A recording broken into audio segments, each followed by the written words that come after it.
Grabe yung naglilik talaga pagbukas nyo. Whitens as early as 7 days. Grabe talaga. May bigat siyang feeling. Nahulog ka. Pambansang tinubig, Sir Lawrence ang galing. Basta honest, review sa'yo ay sasabihin. Pambansang tinubig, sa kanya ang hihiling. Basta produktong saling, lahat ay bibiin.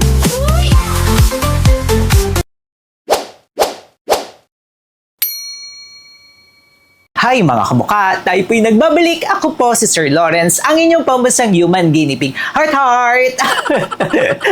Ang daming beses na nga po natin pinapakita dito sa ating channel yung Silka na brand. And then yung last video nga po natin, nung ni-review nga po natin yung kanilang wash or yung kanilang body wash, ang sabi nyo doon na Sir Lawrence, meron nga rin po yung sunscreen and I was really shocked. Shocked talaga gano'n. Na-shock talaga ako na may sunscreen pala sila. And agad-agad nga po akong bumili and in-in-depth review nga po natin ito. Ito nga po, ang Silka Papaya Day Cream Daily Defense! Ayan siya mga kamukha. Siyempre, ang number 1 standard nga po natin dito sa ating channel. Hindi po tayo nagre-review na hindi FDA registered, FDA notified, or tinatawag nyo po na FDA approved. At ito nga pong Silka brand na ito ay FDA notified dito sa Pilipinas.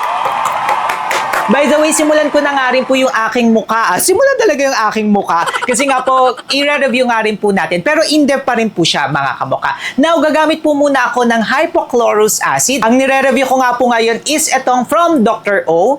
Ayan po siya, hypochlorous acid. Tapos meron nga po itong tea tree and aloe vera extract. Aside sa hypochlorous acid. Habang pinapatuyo nga po natin sa hypochlorous acid, gagamit naman tayo nitong Maybelline Glaze na ito na napakaganda niya. Ubus ko na naman nga. Talagang nilalagay ko talaga ito lagi sa lips. Ayan na nga. Kaloka, nag-crack pa siya. Pero ayan, apply na lang tayo. Let's proceed na nga po dito kay Silka na kanilang sunscreen. Alam nyo, upon checking the ingredients, ang ganda ng ingredients niya ha. May mga kakaiba silang nilagay dito ng mga ingredients na first time ko talagang nakita. Katulad ng celebrity technology. Yes, may celebrity technology. Nung una sabi ko, ano yun? Pero upon checking naman nga po, yung celebrity technology na sinasabi nila is nilalak nga po yung moisture para hindi maging ganoon ka-drying sa ating skin. Then meron nga po itong papaya enzyme. And yung papaya, mga kamukha, lagi natin yan na-feature dito sa ating channel. Maganda po yan para sa pagpapaputi, paglalighten, pag-i-even out ng ating skin tone. Dinagdagan pa nga rin po nila ito ng vitamin B3 and also vitamin E para pa nga po mas ma-moisturize at hydrate ang ating skin. Last one nga po, may red algae extract nga po ito na anti-inflammatory and also maganda sa pag-hydrate ng ating skin. Alam nyo, tinry ko na talaga siya muna para nga po in-depth ang ating magiging review. Ito po siya. For the packaging, wala naman nga po na extra or walang masasabi tayo na wow. Pero andito na naman yung nakalagay nila na whitens as early as 7 days. So may mga paganyan silang mga effect. Pero lahat naman nga po na important information makikita natin. Now na medyo tuyo-tuyo na po ang aking face, gagamit naman po ako ng moisturizer. Yes, talagang nag-moisturizer po ako mga kamukha. Katulad ng lagi ko sinasabi, dapat yung sunscreen ang nag-a-adjust sa atin or yung mga i-add natin na mga bagong ingredients or products at hindi po tayo ang mag-a-adjust sa binili nating product. Ang gagamitin ko ngayon, ito pong sa Iway Korea kasi naubos ko na yung sa Rosken, umorder na po tayo ulit at hindi pa dumarating. So maglalagay po tayo niyan. And then after, ipapakita ko na nga po sa inyo, dito kasi medyo nagdadry yung aking skin dito eh. Papakita ko na nga po sa inyo, etong si Silka. Okay, eto pong si Silka, kung makikita nyo nga po, unang-una sa lahat, naglilik. Super naglilik siya. Ayun yung dapat nila maiiwi. Grabe yung naglilik talaga pagbukas nyo. Now, papakita ko po siya sa inyo Ayan, pangit yung pagdi-dispense niya. Yan ang hindi ko nagustuhan. Kung makikita nyo nga po, very thick ang kanyang consistency. As in, hindi siya runny Now, once i-blend nyo naman nga po siya, kung kayo nga po ay fair skin, napuputian na ako dito. May tone up siya na parang papunta na siya sa white cast. Ganon yung kanyang effect, no? Pero as a person na may maputi nga po na skin, bumabagay siya. Pero hindi ko alam, and sa tingin ko ha, kapag kayo po ay may moreno or morena na skin, hindi siya ganun babagay agad sa inyo. Nakalimutan ko palang sabihin sa inyo na may SPF 50, PA+++ nga po ito, broad spectrum, para po sa UVA and also UVB. Ang kagandahan, dapat UVA, UVB na ang inyong mga pinipili ha, para sa loob ng ating skin and also para sa ating skin barrier. Kung makikita nyo, ayan naman siya, oh. Ang ganda ng tone up sa akin. Pero kapag kayo nga po moreno-morena, medyo magkakaroon talaga tayo ng problema dyan. And sinasabi nga po na dapat nga po 1/4 teaspoon or tablespoon ang ating nilalagay sa ating face. Therefore, meron na po tayong, ayan. Talagang gusto nyo ng ng exact measurement. Ayan, magpapa-exact measurement tayo. 1/4 na tablespoon. Maglalagay tayo ng 1/4 na tablespoon.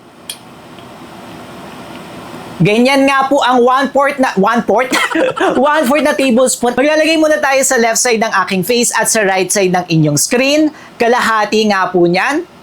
Kung makikita nyo siya mga kamuka. Yan ha. Once i-blend nyo ang puti. Grabe sa kaputian mga kamuka. Nasa iba nga po, I feel, talagang magiging white cast siya. Medyo, okay ha, talagang nireview ko siya ng maayos mga kamukha para masabi ko talaga yung thoughts at para makapag-decide nga rin po talaga kayo ng maayos. Medyo mahirap siyang i-blend mga kamukha, pero alam nyo, after ilang minutes, umaayos naman siya. Alam nyo, in person sa akin, carry naman siya, pero sa video, medyo siya, no, ang puti ng itsura ko. May kaputian siyang nagaganap talaga eh, ayan no. Pero, i-wait nyo lang yan ng few minutes, mga kamuka, umaayos naman siya. Though, ang isa pa sa napansin ko dito, nung una ko siyang nilagay, mabigat. May bigat siyang feeling. Alam niyo kung bakit may bigat siyang feeling? Kasi ang dami nilang nilagay na moisturizing na ingredients, di ba? May vitamin B3, vitamin E, may red algae, may celebrity technology pa. Talaga namang sobra siya. To the extent na medyo mabigat. Yes, hindi ko siya kayang suotin ng ganito lang. Though, ayan no, after ilang minutes, ay, ang ganda na. After ilang minutes, ang ganda niya. Though, yun nga lang, hindi ko siya kayang suotin. Kailangan ko talagang mag-powder and makikita nyo nga po yung review natin mamaya. Kailangan talaga na ina-applyan pa natin ng powder. Pero, to be fair ha, after ilang minutes, ay no, konting usap pa lang tayo, bumabagay, umaayos siya. Kaso nga lang, may konting bigat. Now, i-apply pa nga rin po natin sa kabilang side naman nga po ng ating face. Grabe talaga. Yan yung grabe na unang lagay, no?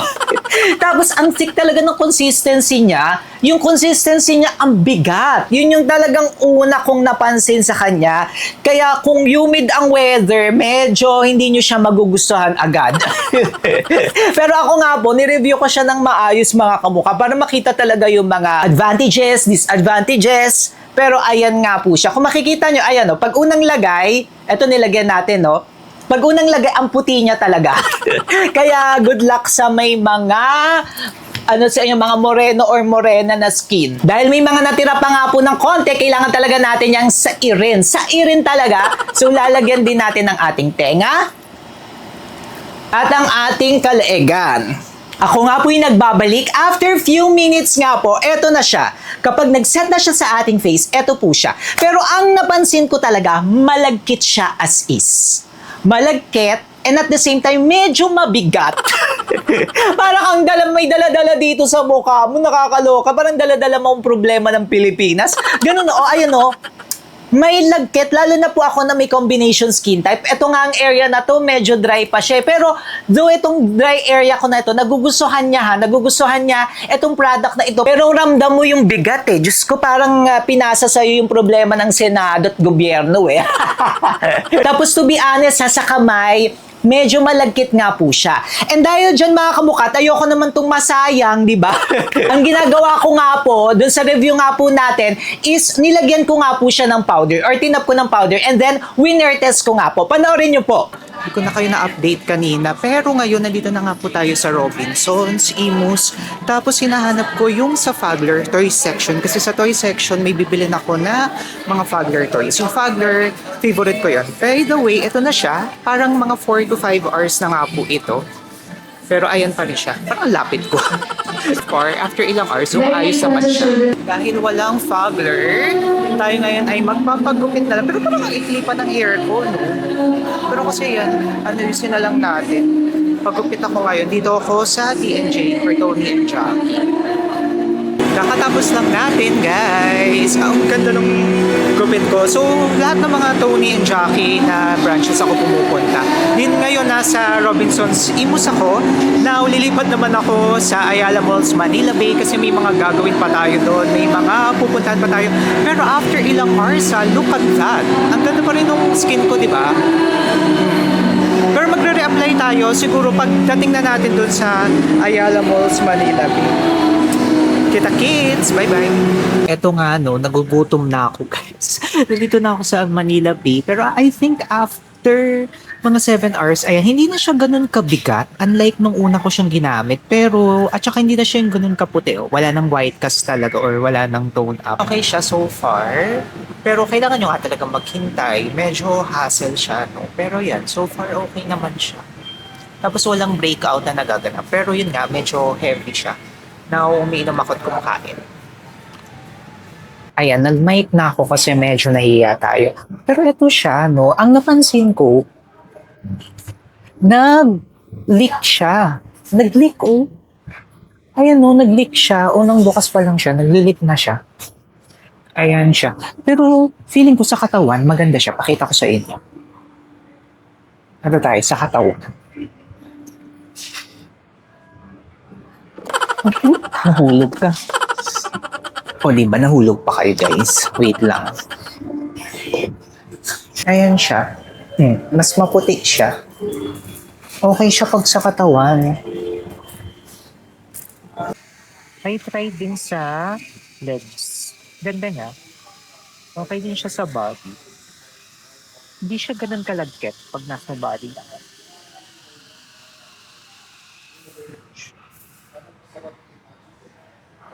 Okay, update tayo guys. Ay, by the way, ito yung Fogler baby ko. Oh, ayan, ganyan yung itsura niya. Okay. Almost 12 hours na to. Kasi 8:51 na, oh. 8:51 na yung oras natin. May bigat talaga siya ng konti. Pero pag in-applyan ko ng powder, medyo nawawala-wala siya. Pero ngayon, kung makikita nyo nga po, ang oily niya na. So, magbablat ako. Wala akong masyadong ayos-ayos niya na. Magbablat ay. Grabe. Todo, bigay na bigay siya. Oh, Diyos ko. As in, super oily niya. Oh, kung makikita niyo, super oily niya. And, ayan. Pero once naman na i-blot nyo, nagiging okay naman siya. Oh, ayan.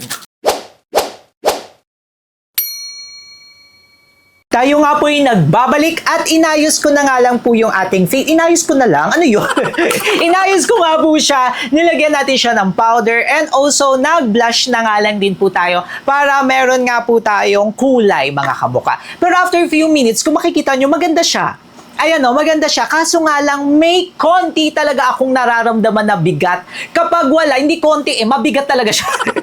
Mabigat talaga siya. Pero ito pa yung isa sa nagustuhan ko nga sa kanya, mga kamuka. Nakita nyo nga sa videos na nilagyan nga po natin yung ating katawan and we love it. Kapag sa katawan siya, ay ang ganda niya sa katawan, may instant glow up siya. Ayan o. May instant whitening nga rin po siya. And at the same time, SPF 50 na nga po. Tapos for the price, pwede nga po siya sa katawan. Ayan, oh. Sa katawan, carry naman siya mga kamuka. Hindi siya yung ganun ka-tone up. Though ako nga po, may fair skin talaga ako mga kamuka. So para kanino nga ba siya mga kamuka? Actually, yun nga, kung gusto nyo ng tone up, tapos gusto nyo ma-even out ang inyong skin, kasi may papaya enzyme nga siya, tapos ma-moisturize maigi, very dry ang inyong skin, okay po siya sa inyo. Though, may bigat talaga siya ha. Kapag hindi kayo nagpa-powder, medyo hindi nyo siya talaga magugustuhan. And ayaw nyo sa mga mabibigat na feeling, hindi nyo siya magugustuhan. Pero as you can see, Carry siya sa akin eh. Since meron nga po akong very dry skin dito, tapos sa itong area na to ay normal, ito pong T-zone area ko naman ay very oily naman nga po yan. Pero dito sa T-zone area ko, ilang minutes pa lang yan, pero talagang nag-oil up na siya. Pero katulad nga doon sa sinabi ko sa mga video natin, na kapag winner test ko siya, gumaganda siya habang mas tumatagal. Pero yun nga lang talaga, may downside siya mga kamuka. Kaya kung ayaw nyo ng medyo may lagkit talaga na feeling, dun tayo sa iba. Marami pang room for improvement para to sa aking si Silka. Kaya mga kamuka, ano masasabi nyo dito sa Silka na ito? By the way, kung gusto nyo palang bumili aming mga fake na mga Silka brands, kaya Silka products, ayan, i-click nyo na lang po yan diretso. Check out na nga rin po tayo. Syempre, kung gusto nyo nga pong mapanood, ay ayun, sobrang ganda ng kanilang body wash. Yun talaga, very recommended natin. Eto po yan. Nandito po yan sa gilid-giliders natin. Syempre, mag-subscribe rin kayo kay Sir Lawrence. Ang ganda niya, maganda siya tingnan. Pero medyo may kabigatan siya kapag as is. Pero ang ganda niya, ayan, di ba? Ang ganda niya. Syempre, mag-subscribe rin kayo kay Sir Lawrence. Paano ba yung mga kamuka? Magkita-kita po tayo sa susunod nating video. Until our next one po. Click nyo na to.